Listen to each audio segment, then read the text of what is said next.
Nosso livro, A Vida Feliz, estamos continuando com o capítulo Um homem bom nunca pode ser infeliz, nem um homem mau feliz. Percebam que se nós pegarmos só o índice desse livro, veremos como Sêneca cerca por todos os lados o conceito de felicidade, para que não reste em nós nenhuma dúvida. Daquelas dúvidas que temos, será que a felicidade vale a pena? Os injustos são mais felizes do que os justos. Muitas vezes surgem essas polêmicas dentro da sociedade. Desde Platão, num dos seus diálogos, ele já fala sobre isso na República. Mas Sêneca vai nos mostrar que isso, na verdade, é uma má compreensão do que vem a ser a felicidade. Então, hoje vamos falar muito especificamente sobre esse assunto. O homem justo, o homem bom, nunca pode ser infeliz. Nem o homem mau pode ser feliz. Ele vai falar, como sempre, de uma maneira muito simples e muito bonita. Espero que vocês estejam acompanhando a leitura, porque é um livro que vale muito a pena. Só de lê-lo já nos traz algum grau de felicidade, porque nos mostra como está totalmente sob nosso poder a felicidade. Vamos lá, então, começando a nossa leitura. Logo na página 46, primeiro parágrafo, as primeiras frases, veja que interessante. Não há na escala da natureza uma conexão mais inseparável de causa e efeito do que no caso da felicidade e da virtude. Ou seja, a virtude sempre terá como efeito a felicidade. Não há outra possibilidade, não há uma conexão mais inseparável de causa e efeito do que virtude e felicidade. Nem nada que produza mais naturalmente a primeira, que é a felicidade, ou mais necessariamente pressuponha ao outro, ou seja, que é a virtude. Alguém está feliz, você pode pressupor que é virtuoso em algum grau, porque senão não obteria uma compensação. Já a felicidade não tem compensação nenhuma, ela é sempre visível ser, embora ele possa ter todas as outras coisas. Ou seja, rico, famoso, corroída pela sua angústia e suas preocupações constantes, porque ele sabe que assim como foi roubado aquilo que ele obteve, pode ser roubado dele a qualquer momento. E ele espera essas consequências. Portanto, está sempre inseguro e sempre à espera de consequências que venham a tirar dele tudo aquilo que ele não merece. Ou seja, ele tem tudo, mas no fundo não tem nada. Enquanto que o homem que tem a virtude tem necessariamente a felicidade sem precisar de mais nada. Ainda nesse parágrafo, mais adiante, são o fio e a têmpera da lâmina que fazem uma boa espada, não a riqueza da bainha. Ou seja, a bainha da espada muito bem decorada, rica, muito vistosa, isso não faz uma boa espada, mas o fio e a têmpera da própria espada, ou seja, a virtude da espada, e não a riqueza da sua embalagem. Portanto, não é o dinheiro ou as posses que tornam um homem considerável, mas sua virtude. E mais cedo ou mais tarde, isso vai vir à tona. Vai vir à tona que esse homem é o que tem realmente valor, e o outro apenas ostenta algo que ele não é. E mais cedo ou mais tarde virá a sua miséria à tona. Nós muitas vezes não temos o hábito de acompanhar a vida daqueles que são apenas figuras de vários seguidores, figuras de muita ostentação, e não sabemos, não vamos até o final da vida deles para ver como terminam. Mas sabemos que a justiça é infalível, é inexorável, e constantemente dá a esse homem noites turbulentas, e uma vida incerta, e uma vida de angústia. Continuando, ele vai dizer: é dever de todo homem tornar-se valioso para a humanidade. Olha que coisa bonita, gente. É dever de todo homem tornar-se valioso para a humanidade. Se puder, para muitos, se não, para menos, se não, para o seu próximo, mas no mínimo para si mesmo. Ou seja, acrescentar valor, ou seja, valores, virtudes, sabedoria, felicidade, não apenas a si, se possível, mas aquele que tem diante de si, aos mais próximos, se possível a todos. Mas ele deve ser fator de soma, ele deve ser valioso para a humanidade, para que a sua vida seja dotada de sentido. Isso é o que constantemente temos falado nas minhas palestras, nas minhas falas, sempre acrescento esse dado extremamente importante. Temos que ser fator de soma. Existem duas repúblicas, uma grande, que é a natureza humana, e uma menor, que é o lugar onde nascemos. Ou seja, duas repúblicas. Primeiro, a natureza humana a qual pertencemos, e a segunda, o lugar onde nascemos, o lugar físico onde nascemos. Alguns servem aos dois ao mesmo tempo, alguns apenas às maiores, e outros apenas aos menores. A maior pode ser servida em privacidade, ou seja, a natureza humana, que é a maior, pode ser servida em privacidade, solidão, contemplação, e talvez dessa forma melhor do que qualquer outra. Mas era a intenção da natureza, entretanto, que servíssemos a ambos. Interessante, né? Ou seja, que nós estivéssemos em nós mesmos, mas também estivéssemos no mundo e fôssemos úteis ao mundo, valorizássemos a terra onde nascemos, valorizássemos a humanidade que está à nossa volta, estivéssemos em nós o mais profundamente possível, nessa terra sagrada que é a natureza humana, que tenhamos a cidadania nessa terra, que nos sintamos plenos cidadãos da natureza humana, mas que também estejamos no mundo e que possamos beneficiá-lo da melhor maneira possível. Essa é a intenção da natureza para nós. Que coisa bonita e bem colocada, né? Seguindo na próxima página, na página 48, no segundo parágrafo, vejam que interessante. Podemos aumentar, de fato, ou contrair, de acordo com as circunstâncias do tempo, lugar ou habilidades, mas, acima de tudo, devemos estar certos de nos manter em ação, pois aquele que é preguiçoso está morto mesmo enquanto vive. Lembrem da parábola cristã dos talentos. Quem ganha, quem perde, todos esses são aceitos, mas aquele que enterra os talentos e não faz nada com eles, esse é o único que é condenado. Ou seja, a inércia é nem ter tentado viver. A inércia rouba de nós a vida, trocando-a por nada. É como se, podendo ser humanos, escolhêssemos viver como pedras. Já houve algum estado tão desesperado quanto o de Atenas sobre os 30 tiranos, onde era imprescindível ser honesto e o Senado foi transformado em um colégio de carrascos? Ou seja, um dos momentos mais ingratos, pelo menos no tempo em que vivia Sêneca, da história da humanidade, né? Atenas sob o comando dos 30 tiranos. Nunca um governo foi tão miserável e sem esperança. E, no entanto, ao mesmo tempo, Sócrates pregou a temperança aos tiranos e coragem aos demais, e depois morreu como um exemplo eminente de fé e decisão, e de sacrifício pelo bem comum.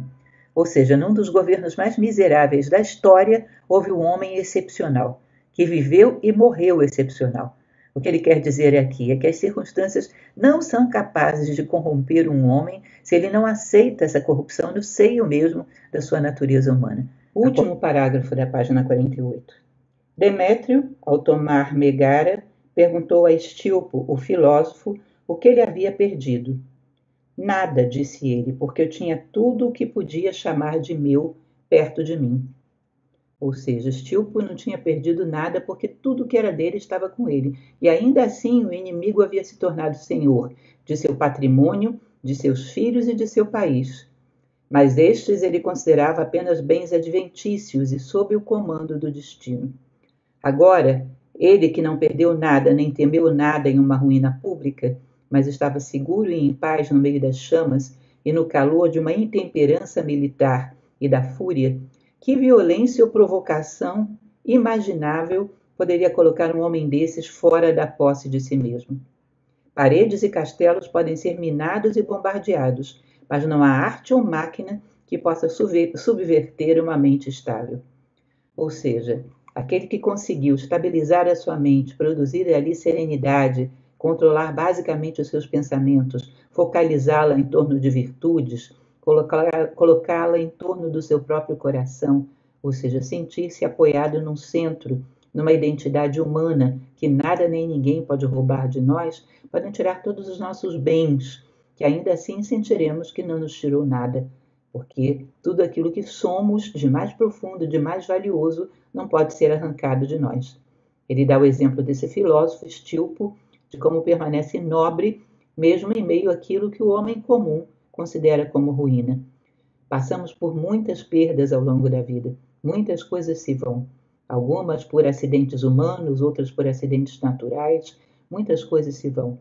Mas se nós temos a nós mesmos, somos capazes de ter a resiliência de continuar caminhando sem mágoas, sem angústias, sabendo que é natural que as coisas que estão à nossa volta venham e se vão, são transitórias por natureza, mas que a nossa essência pode estar conosco sempre quando queiramos estar com ela.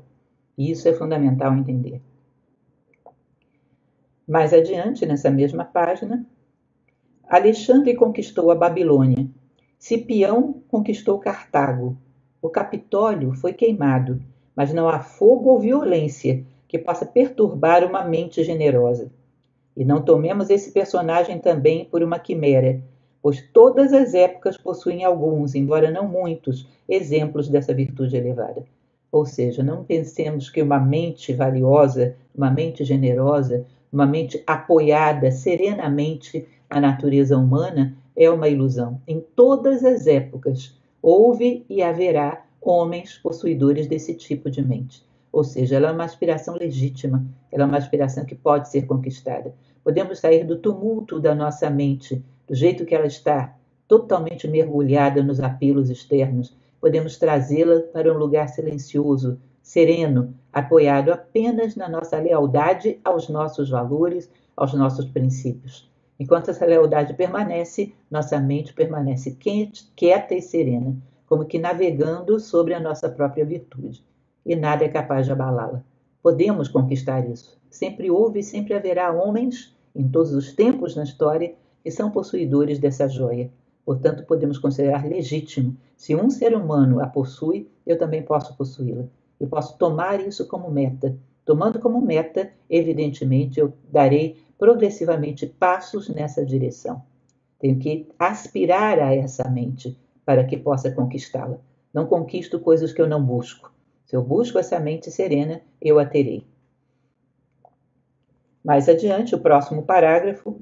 Um bom homem cumpre seu dever, que nunca seja tão doloroso, tão perigoso, ou sua perda nunca tão grande para ele. E não é todo o dinheiro, poder e prazer do mundo, nenhuma força da necessidade que pode torná-lo perverso. Ou seja, nada das coisas que aconteçam no mundo podem torná-lo perverso e fazer com que ele abandone o seu dever, falando na linguagem indiana, o seu dharma, ou seja, ele caminha reto. Se sopra uma brisa suave, ele se delicia com a brisa suave. Se faz um calor causticante, ele sofre com o calor causticante. Mas nenhum nem outro o tiram do seu caminho. Essa é uma frase de Sirihan, que eu acho belíssima. Ou seja, nem a dor, nem o prazer, nem todas as necessidades do mundo são capazes de fazer com que ele se torne perverso, com que ele traia o seu dever. Essa natureza humana existe e é possível de ser conquistada. Ele considera o que deve fazer, não o que deve sofrer, e continuará em seu curso, embora não deva haver nada além de forças e tormentos no seu caminho. E nesse caso de Estilpo, que depois de perder seu país, sua esposa, seus filhos, a cidade em chamas sobre sua cabeça, escapando ele mesmo com dificuldade e nu das chamas, salvei todos os meus bens, diz ele, minha justiça, minha coragem, minha temperança, minha prudência, não contabilizando nada seu ou valioso, e mostrando como era muito mais fácil vencer uma nação do que um homem sábio. Que bonito isso, né?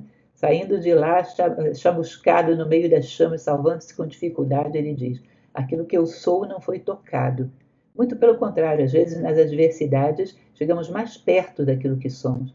As dificuldades às vezes nos fazem aproximar ainda mais da nossa essência, porque percebemos aquilo que dentro de nós nos dá apoio, nos dá alento, nos dá segurança.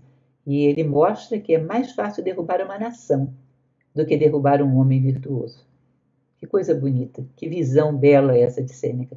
E assim é.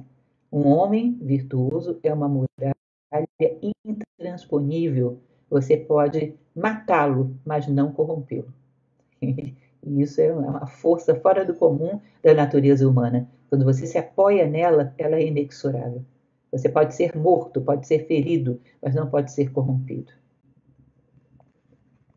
Existe um livro muito bonito, que já fiz palestras sobre ele, que se chama A Beleza, de Roger Scruton, um filósofo inglês, que ele fala que quando olhamos belezas grandiosas, como por exemplo o oceano revolto ou a escarpa dos Alpes, nós olhamos para aquilo e ficamos às vezes intimidados pela grandeza daquelas coisas. Mas quando recuperamos a nossa dignidade, ou seja, a nossa natureza humana, nós nos colocamos diante dessas belezas de igual para igual. Elas podem nos matar, mas não podem nos corromper. Elas não podem nada contra aquilo que realmente somos. Portanto, nos colocamos diante dessas grandezas de igual para igual, quando temos essa dignidade, quando somos um homem virtuoso, quando somos um ser humano virtuoso. Continuando, é uma certa marca de uma mente corajosa não ser tocada por nenhum acidente. A camada superior do ar não admite nuvens nem tempestades. O trovão, tempestades e meteoros são formados abaixo. É interessante isso, você eleva tanto a sua mente que as nuvens, os trovões e as tempestades só atingem de um certo patamar para baixo. Olhem lá no Kybalion, um subprincípio da neutralização, que vocês vão ver exatamente essa ideia. Nós nos elevamos até um ponto que as dualidades que tornam o mundo tormentoso estão em vários degraus abaixo da nossa consciência. Portanto, elas não nos tocam. E além de não nos tocarem, podemos inclusive ajudar a minimizar essa tempestade, ajudar a suavizar os dramas dos degraus que ficaram para trás. Somos pacificadores, somos aqueles que têm o poder de interferir sobre a história, uma vez que não somos um joguete na mão dos fatores da história. Adquirimos autoridade sobre ela. E esta é a diferença entre uma mente média e uma mente elevada.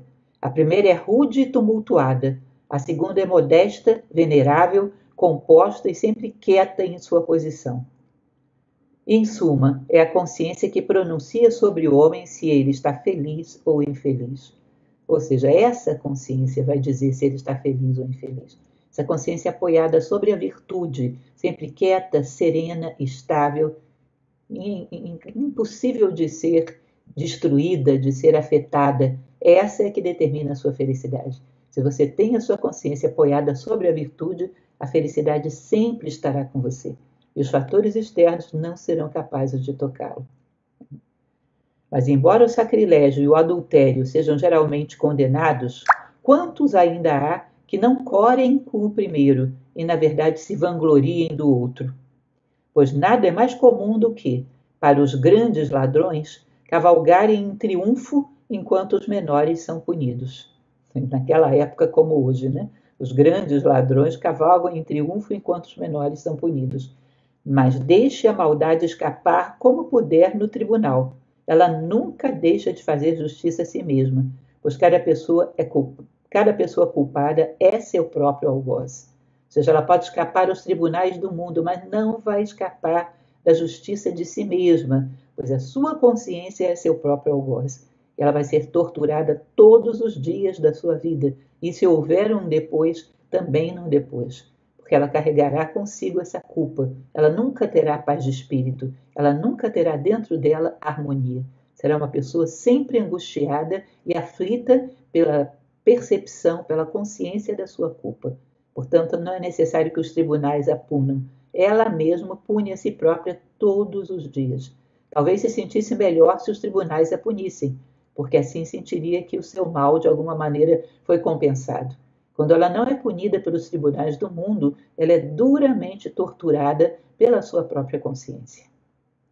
E aqui ficamos no dia de hoje, um belo capítulo que nos fala, tem frases, como eu costumo dizer para você, frases de porta de armário, daquelas que eu escrevia em pedaços de cartolina e colava na porta do meu armário, de tão bonitas e de tão inspiradoras que são. Relembro a vocês um exemplo que sempre dou nas minhas aulas, que resume muito bem esse capítulo que vimos hoje. Eu peço para vocês imaginarem uma estátua que esteja em cima de uma mesa com 4 pernas. Se você corta uma das pernas dessa mesa, a mesa treme, talvez não tombe ainda.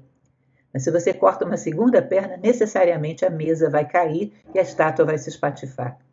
Agora, se você antes disso coloca um gancho daqueles de samambaia lá no teto, amarra um fio bastante resistente e amarra essa estátua que está aqui embaixo, ela está só roçando a mesa.